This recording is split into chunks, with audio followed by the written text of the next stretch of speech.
सरकार की हमारी नीति एकदम स्पष्ट है। कोई भी गुंडा माफिया इस सरकार में कोई भी नहीं आ पाएगा। योगी आदित्यनाथ जी गुंडा बदमाशों को खत्म करने के लिए जनता के प्रति विश्वास कायम किया है। माननीय मुख्यमंत्री जी की जो नीतियां हैं उससे प्रभावित हैं लोग। सनातन धर्म को जीवित करने वाले अगर कोई तो योगी आदित्यनाथ जी महाराज हैं। पूजा पाल जी जो विधायक हैं समाजवादी पार्टी से, इनके पति श्री राजू पाल जी को दौड़ा दौड़ा के प्रयागराज शहर में गोली मारी गई। कहा कि ऐसे माफियाओं को मिट्टी में मिला देंगे और उन्होंने उनको मिट्टी में मिला दिया। अतीक अहमद निकल गए तो लग जाता था, कर्फ्यू लग गया। 70 गाड़ी 80 गाड़ियों से चलते थे। भाजपा की स्पष्ट नीतियां हैं, न भ्रष्टाचार न गुंडा राज। देखिए जी, योगी जी की तारीफ करना तो लाजमी है और वो महिला कर रही है जिसके पति को 2005 में 5 किलोमीटर तक दौड़ा कर उन लोगों ने गोली मारी। महाराज योगीनाथ जी जो सरकार है ये सर्व समाज को सुरक्षित है, पूरा समाज सुरक्षित है, हर वर्ग सुरक्षित है। जब हर वर्ग सुरक्षित है तो माफिया का अंत होगा। विधानसभा सत्र में समाजवादी पार्टी की विधायक पूजा पाल ने योगी सरकार की तारीफ की है और इसके बाद जनता का क्या मूड है और योगी सरकार की जिस तरीके से तारीफ हो रही है, वैसे में आखिर राजनीति का जो समीकरण कैसे बदलेगा 2027 में, कुछ लोग हमारे साथ बातचीत करने के लिए है। विधानसभा सत्र में देखा गया है कि पूजा पाल तारीफ योगी सरकार की कर रही है। क्या कारण है, क्या वजह है, क्यों इतना तारीफ हो रही है? सरकार की हमारी नीति एकदम स्पष्ट है। कोई भी गुंडा माफिया इस सरकार में कोई भी नहीं आ पाएगा और पूजा पाल जी जो कही हैं वो बिल्कुल सही कही हैं। क्या लगता है 27 का रणनीति? 27 में पूर्ण बहुमत से सरकार बनेगी हमारी। क्या नाम है? राजेश केसरवानी। राजेश जी, विधानसभा सत्र चल रही है और तारीफ योगी जी की हो रही है, क्या कहेंगे आप भी? योगी आदित्यनाथ जी ने जीरो टॉलरेंस यानी आतंकवाद को खत्म करने के लिए, गुंडा बदमाशों को खत्म करने के लिए जनता के प्रति विश्वास कायम किया है और जनता उनके साथ जुड़ रही है। और हमारे विधायक पूजा पाल जी हैं वगैरह सब लोग भाजपा के समर्थन में आ रहे हैं। क्या नाम है? शंकर दयाल जायसवाल। शंकर जी, मजार आपने सुना होगा फतेहपुर में एक गिराई गई है, उसमें सपा के भी एक व्यक्ति का नाम आ रहा है, क्या वजह थी? वजह स्पष्ट है, इसमें कारण वो पूर्व में बता रहे हैं कि वहाँ पर मंदिर था जिसको बाद में मस्जिद के रूप में स्थापित किया गया है।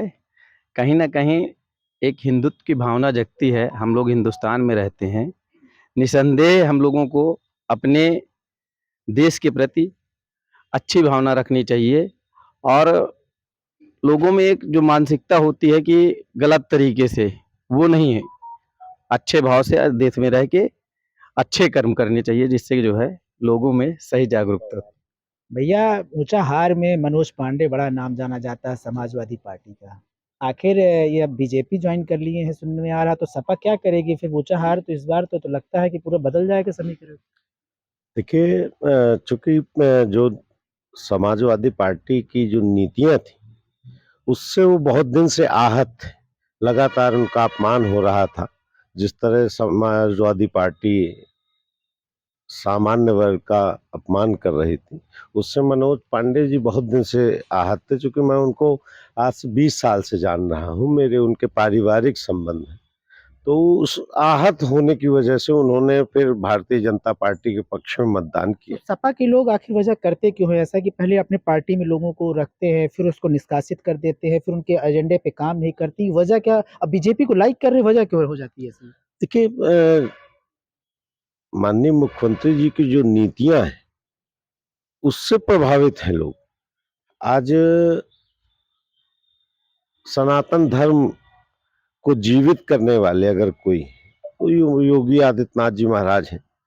और आज हम अपने आप को गर्व महसूस कर सकते हैं कि उनकी सरकार में हम कम से कम सुरक्षित। नहीं, समाजवादी पार्टी की सरकार थी तो पूजा पाल जी जो विधायक हैं समाजवादी पार्टी से, चायल से, इनके पति श्री राजू पाल जी को दौड़ा दौड़ा के प्रयागराज शहर में गोली मारी गई थी। और उसी सरकार में वो आदमी खुलेआम घूम रहा था। और भारतीय जनता पार्टी की योगी सरकार ने कहा कि ऐसे माफियाओं को मिट्टी में मिला देंगे और उन्होंने उनको मिट्टी में मिला दिया। पूजा पाल ने विधानसभा में एक सवाल और भी कहा कि आज हम प्रयागराज में बड़ा सुरक्षित महसूस करते हैं जब अतीक का खात्मा करने के बाद योगी सरकार। नहीं, निश्चित है। मैं तो चूंकि मैं भी प्रयागराज रहा 10 साल, और जिस मोहल्ले में मेरा मकान है उस मोहल्ले के 3 तरफ से मुस्लिम घेरे हुए हैं। आप समझिए कि जब आप कल्याणी देवी का एरिया पार करते हैं, गोल पार्क पार करते हैं, तो अटाला लग जाता है। फिर उसके बाद नूरुल्लाह रोड आ जाता है। हमारे बगल में मोहल्ला है मीरापुर के बगल में इधर। तो स्थिति इतनी वहाँ दयनीय थी कि आप हिंदू उस मोहल्ले से डर के निकलता था। बिजली वाले वहाँ छापा नहीं मार सकते थे। मैंने एक घटना मैंने देखी वहाँ पे कि एक अतरसुइया में एक इंस्पेक्टर थे, ब्राह्मण थे, तो उनको 8-10 मुस्लिम लड़कों ने उन्हीं के थाने के एरिया में पीटा। समाजवादी पार्टी की सरकार थी, और उसके बाद 1 घंटे के अंदर अतीक अहमद लगभग 50 गाड़ियों के काफिले से आते हैं और कोई कार्रवाई नहीं होती है, और उसको जो है अपने लड़कों को छुड़ा के ले जाते हैं। आहत होकर उस इंस्पेक्टर ने अपना स्थानांतरण करा लिया अगले ही दिन उस थाने से। तो इतना आतंक रहा है कि जिसके घर में कब्जा करना चाहे कर ले, जिस पे उंगली रख दे वो घर उनका हो जाता था। तो ये आतंक था वहां। मैंने तो देखा है उसको एकदम कि अतीक अहमद निकल गए तो लग जाता था, कर्फ्यू लग गया। 70 गाड़ी 80 गाड़ियों से चलते थे। तो ऐसे लोगों का जब खात्मा हो जाता है तो स्वाभाविक है आदमी सुकून से तो रहता ही। भाजपा सरकार कैसी लगती है? जी बहुत अच्छी है। भाजपा की स्पष्ट नीतियां हैं, न भ्रष्टाचार न गुंडा राज। भाजपा सरकार कैसा है इसे महसूस करते हैं सुरक्षित? बहुत सुरक्षित महसूस करते हैं भाजपा सरकार में। क्या नाम भैया आपका? जी मेरा नाम अनुज शुक्ला एडवोकेट है। अनुज जी, देख रहे हैं विधानसभा सत्र चल रहा है जी। और तारीफ योगी जी की लगातार हो रही है। क्या लगता है कि सपा की पार्टी के लोग तारीफ कर रहे हैं तो क्या? देखिए जी, योगी जी की तारीफ करना तो लाजमी है, और वो महिला कर रही है जिसके पति को 2005 में 5 किलोमीटर तक दौड़ा दौड़ा कर उन लोगों ने गोली मारी। उनका तो आतंक था, माफिया राज था।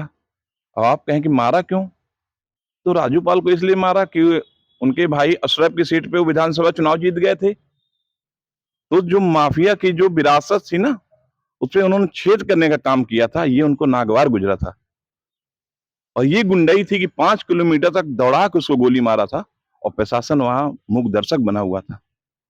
तो ये जो पीड़ा है ना, ये उन्होंने कल पूजा पाल जी ने अपनी व्यक्त की है। और महाराज योगीनाथ जी जो सरकार है, ये सर्व समाज को सुरक्षित है, पूरा समाज सुरक्षित है, हर वर्ग सुरक्षित है। जब हर वर्ग सुरक्षित है तो माफिया का अंत होगा। इसलिए तो राजनीति में जो पप्पू सिंह फतेहपुर वाले छोड़ते हैं पार्टी, सरकार उनके जो पार्टी राज हमने हटाया है, वो कह रहे हैं हम इस्तीफा दिए हैं। मनोज पांडे भी बड़े नेता थे। इन दोनों नेताओं के जाने के बाद क्या लगता है समीकरण जो फतेहपुर और रायबरेली की चार की बनी है? देखिए, समाजवादी पार्टी की कथनी और करनी में अंतर है।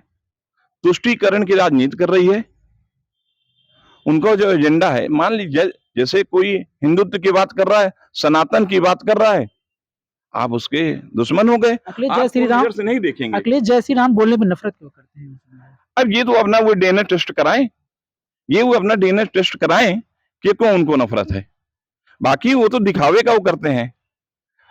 मकबरे का जो विवाद है, वे देखिए 1970 तक वे जमींदार के नाम थी, राजपूत जमींदार थे असोथर के, उनके नाम थी। उसके बाद वो कैसे अभिलेखों में छेड़छाड़ हुई, कैसे वहां मंदिर बनी थी, मंदिर पे कमल चिन्ह मिला है, मंदिर पे चैन जंजीर बांधने की जगह मिली है, मंदिर पे ध्वज खड़ा करने की जगह मिली है। वो मंदिर है, उस मंदिर को आपने मस्जिद और मकबरे का रूप दिया है। आपने जो अन्याय किया है, ठीक है, पब्लिक वहां आक्रोशित हो गई, पब्लिक बहुत ही, फिर भी प्रशासन ने अपना काम किया है। सपा के लोग कह रहे हैं कि जो राष्ट्रीय अध्यक्ष बोल रहे हैं कि यहाँ जो जिला अध्यक्ष थे भाजपा इन्होंने बवाल कराया। ऐसा कुछ नहीं, वो पब्लिक का आवेग है भाई। पब्लिक ने जो किया, हालांकि मुकदमा भी लिख गया है, 150 लोगों के खिलाफ और अज्ञात लोगों के खिलाफ मुकदमा भी लिख गया है। और जो प्रशासन को दिखेगा, जो उचित होगा विधिक कार्रवाई, बशर्ते अभिलेख जो है पुराने, वो जमींदारान के नाम थे, उन जमींदारों ने किसी को बेच दिया था, और उसी के आंशिक भाग में वो बना हुआ है, तो गलत तरीके से बना हुआ है। ये थी चौपाल चित्रकूट की, और इस चौपाल में साफ पता चलता है कि योगी सरकार की जिस तरह से तारीफ हुई और विधानसभा सत्र में पूजा पाल ने उनकी तारीफ की, वैसे देख सकते हैं कि चौपाल में लोगों ने उनकी तारीफ की और लोगों की जो सोच है 2027 में बदलती हुई दिख रही है और बीजेपी आने की फिर उम्मीद जताई जाए। धीरेन्द्र शुक्ला, चित्रकूट।